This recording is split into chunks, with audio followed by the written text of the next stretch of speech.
Hello विद्यार्थी मित्रों, तो आप सभी का स्वागत करते हैं हमारे इस YouTube चैनल यूनिक एकेडमी के अंदर। तो विद्यार्थी मित्रों, आज हम कक्षा 10 विषय सामाजिक विज्ञान नवनीत असाइनमेंट 2025 फर्स्ट एग्जाम का विभाग नंबर डी लास्ट सेक्शन है, चैप्टर नंबर 1 के बारे में समझते हैं। ओके, तो चैप्टर नंबर 1 में पहला नंबर क्वेश्चन है, आर्य और द्रविड़ की संस्कृति के बारे में समझाइए। सिंपल सी बात है, आपको आर्य के बारे में और द्रविड़ के बारे में लिखना है।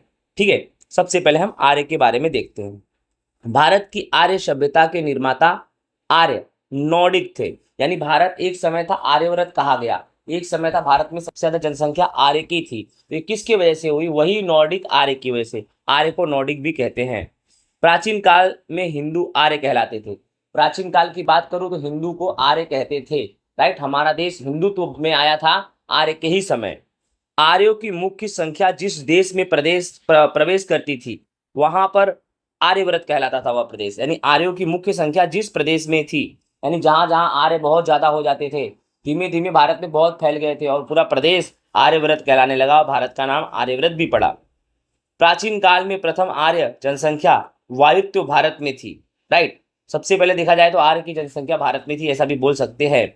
वहां 7 बड़ी नदियां जहां पे रहते थे और भारत के अंदर 7 बड़ी नदियां थी, उसके कारण से सप्त सिंधु का प्रदेश भी कहा जाता है। यानी जब आर्य हमारे देश में थे प्राचीन समय में, तो हमारे देश में 7 बड़ी नदियां थी और 7 बड़ी नदियों का नाम सप्त सिंधु प्रदेश दिया गया और आर्य यहीं पर भी निवास करते थे।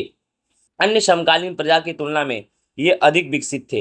यानी जितनी भी प्रजाएं थी उन सब प्रजाओं में ये ज्यादा अमीर थे, ये हायर लेवल में आते थे। ठीक है, आर्य प्रकृति प्रेमी थे। ये प्रकृति से क्या करते थे? प्यार करते थे। कैसे? वृक्ष, नदी, पर्वत, सूर्य, वायु, वर्षा, ठीक है, आदि का ये क्या करते थे? पूजा और आराधना करते थे। आज यही देन है कि हम भी वृक्ष, नदी, पर्वत, सूर्य, वायु, वर्षा का पूजा करते हैं। उन्होंने इन सबकी स्तुतियों, ऋतुओं की भी रचना इन्होंने ही की थी। कुछ समय पश्चात वेद पाठ प्रचलित हुए। क्या प्रचलित हुए? वेद पाठ। फिर कालांतर में धार्मिक विधियां प्रारंभ हुई। वेद पाठ, धार्मिक विधि और साथ ही साथ यज्ञ के समय जो क्रियाएं की जाती है, जो मंत्र वंत्र पढ़े जाते हैं, ये सब आर्य की ही देन है। ओके विद्यार्थी मित्रों, आई होप विद्यार्थी मित्रों आप सभी को अच्छे से समझ में आ रहा होगा। आप इसको राइट कर सकते हो, स्क्रीनशॉट पाड़ सकते हो। ठीक है, अब द्रविड़ द्रविड़ के बारे में जान लेते हैं। द्रविड़ मोहेंजोदड़ो की सिंधु संस्कृति के सर्जक माने जाते हैं। कोई पूछे सिंधु संस्कृति के सर्जक कौन? मोहेंजोदड़ो के सिंधु संस्कृति के सर्जक कौन? द्रविड़। इन्हें पाषाण युग की संस्कृति का उत्तराधिकारी माना जाता है। यानी जब पाषाण युग चालू हुआ था तो उस समय द्रविड़ लोग ज्यादा थे और वो लोगों ने पत्थर की क्या अच्छे अच्छे मंदिरें बनाए। ठीक है, आज भी दक्षिण भारत में तमिलनाडु, केरला, ये सब जगह पे, आंध्र प्रदेश साइड तुमको बहुत अच्छे अच्छे मंदिर दिखाई देंगे। उत्तर से आई विविध प्रजा की भाषा और सांस्कृतिक लक्षण बने रहे। यानी ये सब प्रजा उत्तर से आई थी, कालांतर में द्रविड़ कहलाए। पहले उत्तर में से आई और हमारे देश में घुल मिल गई और हमारे देश में जो उस समय लोग रहते थे उनके भाषा में मेल मिलाप हो गया और ये लोग उसकी भाषा को भी कैचअप कर गए। ठीक है, द्रविड़ों ने माता के स्वरूप में देवी अर्थात पार्वती माता और पितृ के स्वरूप में परमात्मा अर्थात शिव जी की पूजा करने का ज्ञान दिया। आज जब हम देवी के रूप में पार्वती माता और देवता के रूप में शंकर भगवान की पूजा करते हैं, यह द्रविड़ों की ही देन है। और ये लोग जो पूजा करते थे ना, दीप धूप आरती से पूजा करते थे। राइट, आज हम भी करते हैं, ऐसा मान सकते हैं कि ये उन्हीं की देन है। ठीक है, द्रविड़ की कुल भाषा में हिंदी भाषा का समावेश नहीं होता। इनकी जितनी भी भाषाएं थी उसमें कोई हिंदी भाषा नहीं था।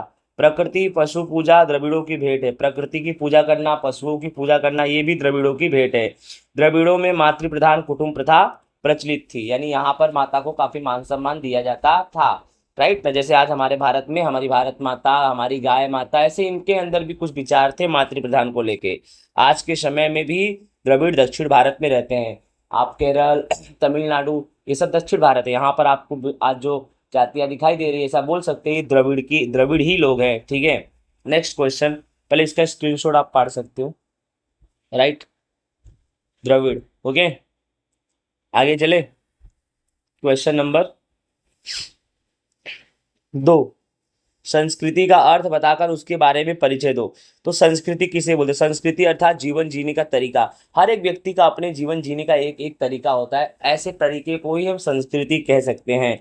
देश और समाज में कालक्रम में, अर्थात देश हो कि समाज हो, समय अनुसार वहां पर बहुत कुछ बदलता है, समय अनुसार वहां पर बहुत कुछ बदलता है, जैसे जनजीवन में परिवर्तन आता है, सुधार आता है, सामाजिक रीति रिवाज बदलता है। इन सब के माध्यम से अलग अलग परिस्थितियां सर्जित होती है और संस्कृति भी बदलता है विद्यार्थी मित्रों।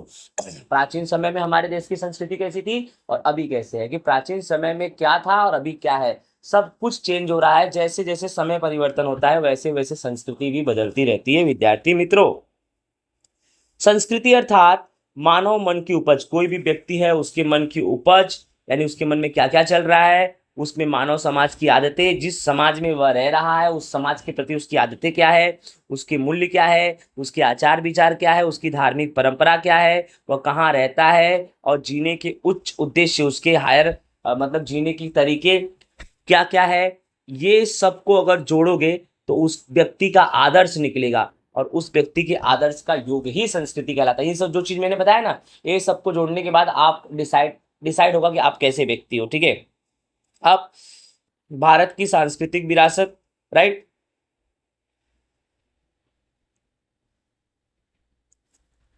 तो ये संस्कृति के अंदर ही आएगा भारत की सांस्कृतिक विरासत। विरासत अर्थात हमें हमारे पूर्वज की तरफ से जो कुछ भी प्राप्त हुआ है अमूल्य भेंट, वही हमारे सांस्कृतिक विरासत कहते हैं। यानी हमारे पूर्वज जो हमारे बीच अभी उपस्थित नहीं है, वो मर चुके हैं लेकिन हमारे लिए बहुत कुछ छोड़कर चले गए, वो हमारी सांस्कृतिक विरासत है। भारत की विरासत को दो भागों में बांट सकते हैं। पहला नंबर है, क्वेश्चन क्या है अपना, देखो ध्यान से, आप डिस्टर्ब मत होना। क्वेश्चन है, परिचय दो संस्कृति का अर्थ। परिचय में विरासत भी हमारी संस्कृति है। भारत की प्राकृतिक विरासत, प्राकृतिक विरासत यानी प्रकृति, पर्यावरण और मानव जीवन के बीच निकटता संबंध, निकटता नहीं बेटा, निकटतम, निकटतम, ठीक है। तो प्रकृति, पर्यावरण और मानव जीवन के बीच का जो निकटतम संबंध है, उससे जो परिणाम निकलता है उसी परिणाम को हम बोलते हैं प्राकृतिक विरासत। प्राकृतिक विरासत ये प्राकृतिक भेंट है, ये प्रकृति के द्वारा मिली है। ठीक है, भारत की प्राकृतिक विरासत एक विशेष वैविध्यपूर्ण विरासत है। यानी भारत की प्राकृतिक विरासत काफी विविध है, काफी वैविध्यपूर्ण है, जिसमें ऊंचे पर्वत आते हैं, नदी आते हैं, वृक्ष आते हैं, सागर आते हैं, लंबे समुद्री किनारे आते हैं, विशाल उपजाऊ मैदान आते हैं, घाटी प्रदेश आते हैं, रेगिस्तान आदि का समावेश भारत के प्राकृतिक विरासत में होता है। दूसरा इसी में है भारत की सांस्कृतिक विरासत। अब ये क्या है, भारत ने जगत को विविधता पूर्वक और समृद्ध विरासत की भेंट दी है, जिसे हम सांस्कृतिक विरासत यानी मानव सर्जित विरासत कहते हैं। जो विरासत का निर्माण प्रकृति द्वारा ना बल्कि मानव द्वारा हुआ हो। मानव ने अपने ज्ञान से, अपने बुद्धि चातुर्य से, अपनी योग्यता से, अपनी कला से, अपने कौशल से जो कुछ भी विकसित किया हो, जिसका भी सर्जन निर्माण किया हो, उन सभी विरासत को हम सांस्कृतिक विरासत कहते हैं। इसमें कई चैत्य आते हैं, मंदिर आते हैं, मस्जिद आते हैं, मठ आते हैं, स्तूप आते हैं, विहार आते हैं, आदि का समावेश होता है। तो विद्यार्थी मित्रों, इस तरह से ये जो हमारा है ना पूरा क्वेश्चन नंबर 2 का आंसर था। संस्कृति का अर्थ बताकर उसके विषय में परिचय देना है तो उसके विषय में परिचय विरासत के बारे में दे सकते हो। ठीक है, क्योंकि विरासत भी हमारी एक प्रकार की संस्कृति से संबंधित है, राइट। नेक्स्ट क्वेश्चन नंबर 3 क्या है, भारत प्राचीन भारत की संस्कृति, भारत प्राचीन, एक मिनट, भारत प्राचीन संस्कृति दर्शाता देश है, राइट ना। तो आंसर है भारत प्राचीन संस्कृति वाला देश है।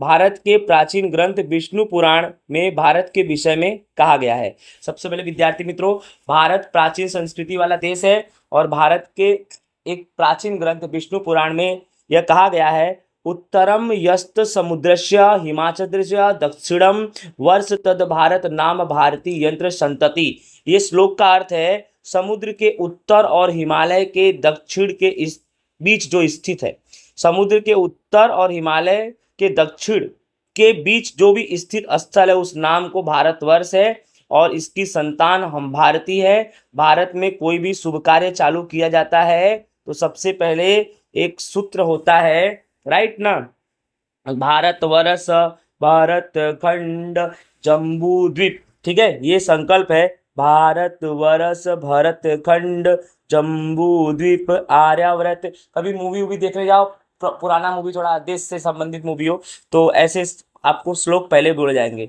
ऐसे यानी कोई भी शुभ कार्य होता है तो ये शब्द का प्रयोग किया जाता है विद्यार्थी मित्रों। आई होप विद्यार्थी मित्रों आप सभी को अच्छे से समझ में आ रहा होगा, राइट।